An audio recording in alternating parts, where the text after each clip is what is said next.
Halo, apa kabar? Saatnya Anda menyimak berita Makassar bersama saya Priscilia Claudia. Sejumlah berita menarik akan kami sajikan untuk Anda. Berikut 3 berita utama hari ini. 3 orang santri tewas akibat terbawa ombak saat berenang di pesisir pantai Lowita. Warga panik akibat kepulan asap tebal kebakaran gudang styrofoam di kota Parepare. Kecelakaan maut, seorang jurnalis tewas terlindas truk.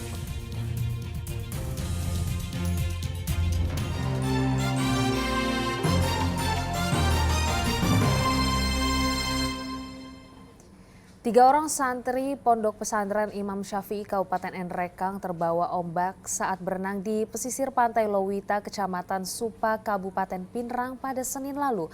3 orang diantaranya ditemukan dalam kondisi meninggal dunia.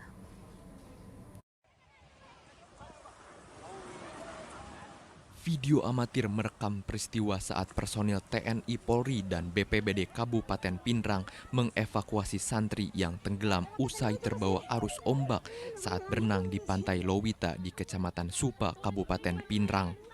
Santri asal Pondok Pesantren Imam Syafi'i Kabupaten Nrekang itu sedang berwisata bersama 112 orang rekannya di pantai Lowita. Kepala BPBD Kabupaten Pinrang mengatakan dari 5 orang santri yang terbawa arus, 3 diantaranya ditemukan meninggal dunia. Sementara 2 rekannya ditemukan selamat dan dibawa ke Puskesmas Supa untuk mendapatkan pertolongan. Mereka pada hanyut oleh ombak yang tidak disangka, ada gelombang tinggi yang menyeret mereka ke tengah laut dan akhirnya diketahui mereka 3 orang ini tidak bisa berenang. Dan akhirnya kepayahan, akhirnya tenggelam di laut. Nah, 5 orang ini, 2 yang tertolong dan 3 yang tenggelam di laut. Alhamdulillah semua ditemukan korban tadi yang tenggelam di laut.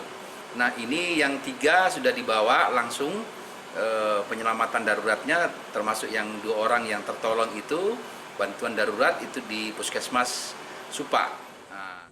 Santri yang meninggal dunia adalah Abdullah berusia 16 tahun asal Makassar. Afid Syafiq dan Syamil, keduanya berusia 15 tahun, asal kota Parepare dan Kabupaten Pinrang. Suardi Gatang melaporkan dari Kabupaten Pinrang.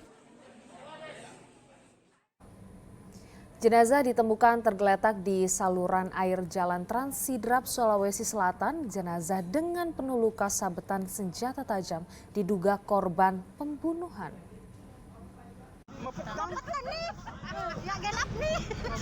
Video amatir merekam saat jenazah AR ditemukan di saluran air Jalan Trans Sidrap, Sulawesi Selatan pada Senin lalu.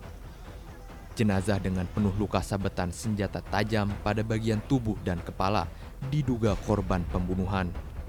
Kasat Reskrim Polres Sidrap AKP Muhalis mengatakan saat ditemukan korban berlumuran darah dengan sejumlah luka di bagian tubuh jenazah. Polisi saat ini masih melakukan penyelidikan untuk mengungkap siapa pelaku dan motif dugaan pembunuhan tersebut. Untuk saat ini karena berdasarkan olah TKP ditemukan adanya luka-luka yang dialami oleh korban sehingga patut dan diduga terjadinya kekerasan atau pembunuhan terhadap korban. Untuk saat ini kami masih melakukan pengumpulan bahan keterangan untuk mengungkap motif terjadinya kekerasan yang dialami oleh korban tersebut. Dari hasil olah TKP, polisi menemukan sepeda motor korban serta senjata tajam yang diduga digunakan pelaku untuk menghabisi korban. Jenazah korban kemudian dilarikan ke Puskesmas Lawawoe untuk disemayamkan. Suardi Gatang melaporkan dari Sidrap. Sejumlah pemuda di Takalar terlibat perkelahian dengan menggunakan senjata tajam di tengah jalan. Video perkelahian ini viral di media sosial. Perkelahian dengan membawa senjata tajam terjadi di Jalan Poros Kalabirang, lingkungan Balo 1, Kecamatan Patalasang, Kabupaten Takalar. Sejumlah pemuda terlibat perkelahian dengan menggunakan senjata tajam di tengah jalan, sehingga memacetkan arus lalu lintas. Akibatnya seorang pemuda menjadi korban dengan luka memar di kepala. Insiden kekerasan ini terjadi pada hari Selasa 19 September dan viral di media sosial. Saat kejadian, sejumlah warga berusaha melerai pertikaian tersebut agar tidak berlanjut di tengah jalan. Aparat Satreskrim Polres Takalar menyelidiki kasus ini dengan meminta keterangan sejumlah saksi. Menurut polisi, kejadian berawal saat para terduga pelaku mempertanyakan kepemilikan sebuah sepeda motor yang terparkir di depan minimarket kepada korban. Namun korban menjawab tidak mengetahuinya. Tak lama berselang, mereka langsung memukul korban sehingga keributan terjadi hingga ke tengah jalan. Di sebelah di depan Indomaret. Terus sampai ke sini. Sampai ke sana. Dia pakai senjata tajam. Pakai senjata tajam yang dua-duanya tuh lawan satu sama yang Lawan-lawannya. Cuma tidak ada yang bikin. Tidak ada yang membuka. Iya.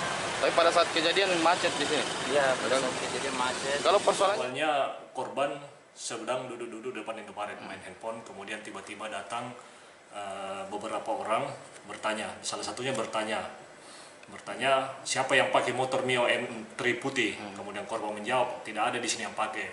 Dan kemudian terduga pelaku yang bertanya tersebut langsung memukul korban. Disitulah terjadi pengeroyokan. Korban berlari, kemudian dikejar oleh terduga pelaku tersebut. Warga meminta polisi agar segera menangkap para pelaku yang diperkirakan berjumlah 5 orang. Raisa Habu melaporkan dari Kabupaten Takalar. Tim intelijen Kejaksaan Negeri Kota Makassar menciduk tersangka dugaan korupsi pembangunan gedung perpustakaan Kota Makassar. Upaya penangkapan berlangsung alot karena dihalangi kerabat tersangka bersama kelompoknya.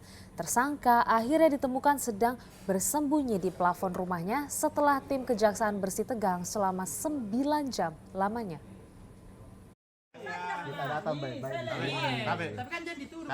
Adu mulut terjadi di depan rumah seorang tersangka dugaan korupsi pembangunan perpustakaan Kota Makassar. Penjemputan paksa dilakukan karena tersangka bernama Rudana berulang kali mangkir dari panggilan pemeriksaan penegak hukum. Namun penjemputan paksa di rumah tersangka di Kelurahan Bonto Ala, Kecamatan Palangga, Kabupaten Goa mendapat perlawanan dari belasan orang yang mengaku sebagai kerabat tersangka. Tersangka Rudana diduga terlibat dugaan korupsi dalam pembangunan gedung perpustakaan Kota Makassar sehingga merugikan negara 3,9 miliar rupiah pada tahun anggaran 2021. Upaya penangkapan berlangsung alot hingga 9 jam lamanya. Tim Kejari Makassar yang mendapat bantuan dari tim Reskrim Polres Goa dan tim Kejari Sunggu Minasa Kabupaten Goa akhirnya menemukan Rudana bersembunyi di plafon rumah. Setelah diperiksa, Rudana langsung dibawa ke Lapas Gunung Sari Makassar menunggu pemeriksaan lanjutan. Bahwa tersangka ditemukan sedang bersembunyi di atas plafon rumah yang diduga milik saudara Alvin yang mengaku sebagai calon suami dari tersangka Nidana. Proses itu sempat mendapat perlawanan dari pihak Alvin yang menggerakkan beberapa orang preman untuk mencoba menghalangi penangkapan. Kasus dugaan korupsi pembangunan gedung perpustakaan Kota Makassar menyeret 3 orang tersangka. 2 diantaranya sudah diamankan lebih awal, yaitu mantan Kepala Dinas Perpustakaan Kota Makassar Andi Tanri Palo dan Mustaqim dari pihak perusahaan kontraktor pembangunan. Yang terakhir adalah Rudana yang juga berasal dari perusahaan kontraktor CV Era Mustika. Andi Mamasardi melaporkan dari Makassar.